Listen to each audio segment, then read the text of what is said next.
wabarakatuh. Perkenalkan, nama saya Rendia. Ini 2042011950. Mata kuliah Psikologi Pendidikan kelas 3E. Baiklah, di sini saya akan memberikan jawaban UTS saya, yaitu ada 5 soal. Yang pertama, apa itu psikologi pendidikan? Baiklah, di sini saya akan menjelaskan tentang apa itu psikologi pendidikan. Psikologi adalah ilmu yang mempelajari tentang mental manusia. Nah, untuk lebih detailnya, yaitu disiplin ilmu yang mempelajari lebih mendalam tentang mental manusia, pikiran, dan perilaku manusia. Ilmu psikologi ini akan meneliti alur pemikiran manusia, serta alasan yang dimiliki manusia di balik tindakan yang ia lakukan. Tak heran jika ilmu psikologi ini sering dilakukan untuk menyelesaikan masalah. Selanjutnya yaitu apa itu psikologi belajar. Nah, psikologi belajar adalah ilmu yang mempelajari tentang prinsip-prinsip perilaku manusia dalam penerapannya bagi belajar dan mengajar. Dengan kata lain, psikologi belajar membantu seorang guru untuk menjalankan tugasnya. Dalam kata lain, psikologi belajar memberi kontribusi terhadap guru ketika ia mengajar di dalam kelas, sehingga tampak kinerjanya ketika ia mengajar dengan mempertimbangkan prinsip psikologi murid. Dapat disimpulkan bahwa psikologi belajar adalah ilmu pengetahuan yang berusaha mempelajari tentang prinsip-prinsip perilaku manusia dalam proses belajar mengajar. Manfaat dari psikologi belajar adalah guru dapat memberikan layanan, bantuan, dan bimbingan yang tepat kepada siswa dengan melakukan pendekatan yang relevan supaya murid tersebut bisa memberikan keluh kesahnya dan memberikan keluhannya. Guru juga dapat mengantisipasi kemungkinan timbulnya kesulitan belajar bagi siswa tertentu. Nah, guru dapat mempertimbangkan waktu yang baik dan tepat untuk memulai pelajaran. Dapat menemukan dan menetapkan tujuan-tujuan pengajaran sesuai dengan kemampuan siswanya. Dengan adanya psikologi belajar, guru dapat menentukan waktu yang tepat ketika ia ingin memulai pelajarannya dan bagaimana cara ia memasukkan pelajaran tersebut ke dalam otak si siswa tersebut. Karena dengan adanya psikologi, guru otomatis sudah hampir mengetahui apa saja kendala yang dialami oleh siswa, apa saja pengaruh yang dimiliki oleh siswa, sehingga dengan adanya psikologi ini sangat membantu seorang guru dalam perkembangan siswanya tadi. Selanjutnya yaitu macam-macam metode yang diterapkan dalam psikologi pendidikan. Nah, yang kita masuki dalam metode yang pertama yaitu metode eksperimental. Yang dimaksud dengan eksperimental dalam ilmu psikologi dapat didefinisikan sebagai sebuah pengamatan yang dilakukan dengan teliti terhadap gejala-gejala yang ditimbulkan secara sengaja. Hal yang dimaksud dalam metode ini adalah menguji hipotesa pembuat eksperimen mengenai reaksi individu maupun kelompok di dalam kondisi-kondisi tertentu, sehingga tujuan dari metode eksperimen adalah untuk dapat mengetahui sifat umum dari gejala kejiwaan seorang murid. Contoh, mulai dari pikiran, kemauan, perasaan, tingkah laku, dan lainnya. Kelebihan dari metode eksperimen ini adalah dapat melakukan pengontrolan ketat kepada faktor-faktor yang memiliki kemungkinan mempengaruhi hasil penelitian. Selanjutnya yaitu ada metode kuesioner. Nah, metode ini merupakan rangkaian dari pertanyaan-pertanyaan yang berkaitan dengan topik-topik pada ilmu psikologi, sosial, maupun pendidikan yang mana tujuannya dapat pada sebuah kelompok individu dengan objek agar mendapatkan data-data fokus, memperhatikan masalah-masalah tertentu, dan kadang-kadang juga digunakan untuk hal-hal yang sifatnya diagnostik ataupun untuk menilai kepribadian. Nah, keunggulan dari metode ini adalah tidak memakan banyak waktu dan tidak memakan banyak selanjutnya atau yang ketiga yaitu ada metode klinis. Nah, metode ini adalah yang selanjutnya yaitu ada metode klinis atau yang ketiga itu adalah metode klinis. Ada beberapa cara yang dapat digunakan dalam metode klinis untuk menyelesaikan masalah terhadap psikologi murid. Antara lain yang pertama yaitu kita masuki yang selanjutnya yaitu adalah metode klinis, yang mana metode ini yaitu tempat diagnosa serta pengobatan untuk berbagai gangguan fisik, kelakuan, dan perkembangan seorang murid.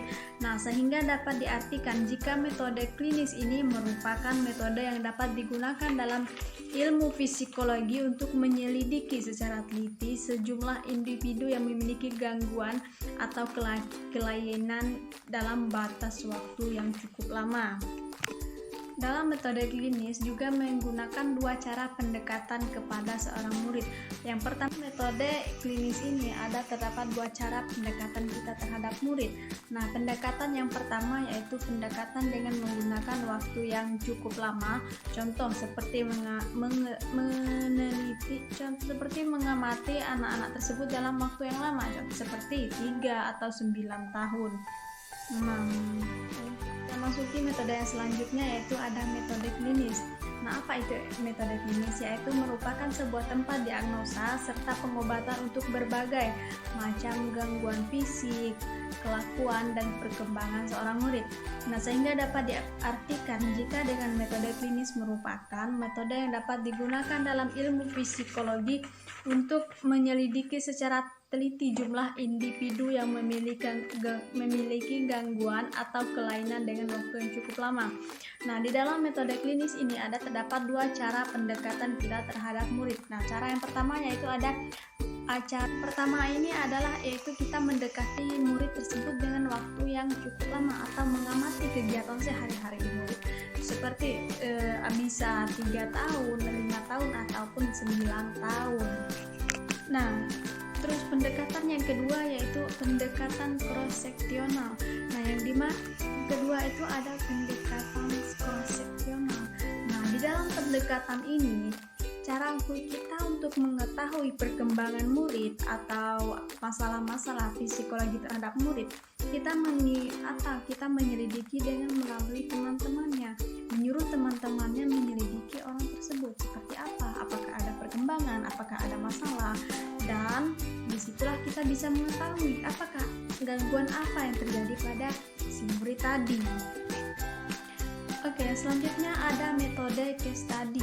Metode ini merupakan sebuah catatan yang mengenai pengalaman seseorang, mulai dari penyakit yang pernah dialami, lingkungan, pendidikan, perawatan, hingga fakta-fakta umum yang relevan untuk masalah-masalah tertentu yang berkaitan dengan sebuah kasus medis. Nah, metode ini dapat memberikan hal-hal yang baik jika observasi dan pengambilan data-data dilakukan dengan baik. Dalam melakukan observasi, biasanya akan didata lebih kepada tingkah laku, bukan interpretasi yang berasal dari kelakuan tersebut. Kita lanjut metode yang selanjutnya yaitu metode introspeksi. Nah, metode introspeksi merupakan metode penelitian yang dilakukan dengan mengamati ke dalam diri siswa tersebut dengan melihat kondisi mentalnya dalam waktu tertentu. Metode ini digunakan dan dikembangkan di dalam ilmu psikologi. Yang selanjutnya yaitu ada metode introspeksi. Nah, metode introspeksi ini merupakan metode penelitian yang dilakukan dengan mengamati ke dalam diri sendiri dan melihat kondisi mental dalam waktu yang tertentu. Metode ini digunakan untuk dan dikembangkan di dalam ilmu psikologi yang dilakukan secara berkelompok. Kelompok ini mendefinisikan psikologi sebagai sebuah ilmu yang mempelajari mengenai pengalaman-pengalaman yang dimiliki oleh setiap individu. Yang selanjutnya itu ada metode ekstrospeksi. Metode ini merupakan metode yang digunakan untuk mempelajari gejala-gejala kejiwaan di dalam diri murid dengan cara kemudian menelitinya secara sistematis. Metode yang dilakukan secara sengaja dan sistematis yang dilakukan lebih dari satu orang. Artinya sengaja yaitu merupakan pengamatan yang dilakukan secara sadar dengan memiliki tujuan yang jelas. Sedangkan sistematis berarti pengamatan yang kita lakukan terhadap siswa tersebut dengan terencana dan menggunakan cara tertentu yang sudah dipersiapkan. Sehingga dengan kata lain pengamatan yang dilakukan dikendalikan dengan cermat dan hati-hati. lebih dari satu orang. Itulah mengapa pengamatan ini dikenal dengan pengamatan yang objektif.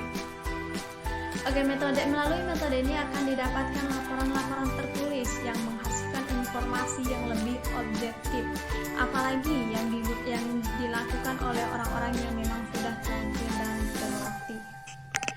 Oke, kita lanjut yang selanjutnya, itu ada metode proyeksi. Metode ini merupakan yang mana digunakan pada penelitian pada seseorang peserta didik dengan cara memberikan gambaran-gambaran atau tulisan ataupun bentuk khas semisal game sehingga nantinya dapat diterjemahkan untuk mengetahui proyeksi perilaku yang diperlihatkan oleh peserta didik. Oke, yang selanjutnya itu ada metode genetik. Metode ini juga disebut sebagai metode perkembangan, yang mana merupakan teknik observasi yang dipergunakan untuk dapat meneliti masa pertumbuhan fisik dan mental seseorang, dan ada kaitannya dengan anak-anak lain serta orang dewasa, yaitu perkembangan sosialnya setelah itu dicatat secara cermat. Pendekatan yang dilakukan dengan menempuh 1-2 pendidikan sekaligus, baik itu cross-seksional atau longitudinal. Perbedaan dari keduanya pendekatan ini adalah jika pendekatan cross-seksional digunakan untuk mendapatkan data-data, misalnya saja seperti pertumbuhan, kecerdasan, perasaan anak, dan hingga gerak anak. Sedangkan untuk pendekatan longitudinal digunakan seseorang maupun kelompok mulai dari lahir hingga seterusnya. Sekalipun keduanya akan menghasilkan data-data yang valid, khususnya yang berkaitan dengan perubahan dalam pertumbuhan pada umumnya, namun kedua pendekatan ini memiliki kelemahan tersendiri, terutama untuk pendekatan longitudinal yang dianggap kurang praktis, bahkan terkadang sangat sulit untuk dilakukan. Oke, yang selanjutnya itu ada metode tes. Metode lainnya yang digunakan dalam proses belajar adalah metode tes. Bahkan dalam sebuah penelitian yang dilakukan di dunia pendidikan, metode ini memang sering kali digunakan. Dalam metode ini akan diajukan beberapa pertanyaan yang sudah dirancang untuk dijawab oleh peserta didik tersebut, dan kemudian akan diamati psikologinya. Tes yang dilakukan tentunya dengan menggunakan kaidah-kaidah tertentu dan biasanya dimanfaatkan untuk kebutuhan yang praktis. Oke, kita masuk pertanyaan yang selanjutnya, yaitu mengapa perkembangan dan pembelajaran tidak bisa dipisahkan. Oke, jawabannya itu cukup simpel, yaitu karena perkembangan dapat mempengaruhi pembelajaran siswa tersebut, mempengaruhi cara belajarnya, cara beraktivitasnya, dan seperti perkembangan teknologi. Karena dengan seiringnya perkembangan zaman, maka kita akan mengetahui seperti apa kualitas anak tersebut. Maka daripada itu, mengapa perkembangan dan pembelajaran tidak bisa dipisahkan, karena keduanya saling membutuhkan, itu saling berkaitan. Kalau kita fokus belajar saja tanpa mengikuti perkembangan zaman, maka kita akan ketinggalan. Ketinggalan yang pertama yaitu kita akan ketinggalan cara berpikir, terus cara belajar, dan cara-cara lainnya. Oke, itulah alasan singkat mengapa perkembangan dan pelajaran tidak bisa dipisahkan. Oke, kita masuki pertanyaan yang pertama, yaitu apa itu pengertian belajar dan ciri-cirinya. Oke, kita akan jelaskan sedikit. Pengertian belajar adalah suatu proses atau upaya yang dapat dilakukan setiap individu untuk mendapatkan perubahan tingkah laku, baik itu dalam bentuk pengetahuan, keterampilan, sikap, dan nilai positif sebagai suatu pengalaman dari berbagai materi yang telah dipelajari. Nah, dalam definisi lain, belajar juga dapat diartikan sebagai segala aktivitas psikis yang dilakukan oleh setiap individu sehingga dengan tingkah lakunya yang berbeda antara sebelum dan sesudah belajar. Perubahan tingkah laku ini atau tanggapan karena adanya pengalaman baru, memiliki kepandaian atau ilmu setelah belajar, dan aktivitas berlatih. Nah, artinya kita masuki yaitu ciri-ciri belajar. Oke, ciri-ciri belajar yang pertama yaitu terjadinya perubahan kepada siswa itu secara sadar. Intinya dia mengerti, yang biasanya dia tidak mengerti apa-apa, sekarang dia bisa memahami. Yang biasanya kegiatannya itu serba disuruh atau serba dipaksa, sekarang ketika dia belajar dia semakin pintar, semakin mengetahui mana yang baik dan mana yang buruk. Perubahan ciri-ciri yang selanjutnya itu bersifat menetap atau kontinu dan fungsional. Dengan adanya belajar, murid itu bisa menjadi lebih baik dari sebelumnya. Terus adanya bersifat positif dan aktif. Yang biasanya dia tidak mengerti apa-apa, tidak mengerti apa itu membantu orang tua, tidak mengerti apa itu kebaikan, dan tidak mengerti apa itu keburukan. Dengan adanya belajar, si siswa tersebut dapat membedakan mana perbuatan yang baik dan mana perbuatan yang tidak baik. Terus yang selanjutnya memiliki tujuan dan terarah. Dengan adanya belajar, si murid tadi memiliki tujuan hidup yang lebih baik. Dia bisa berpikir secara aktif, bisa berpikir dengan positif, dan mana yang bisa membawa perubahan terhadap hidupnya dan mana yang tidak bisa membawa perubahan ke dalam hidupnya. Intinya dengan belajar dapat membawa perubahan secara sadar atau secara sengaja ke dalam hidup kita. Jadi dapat disimpulkan dengan adanya belajar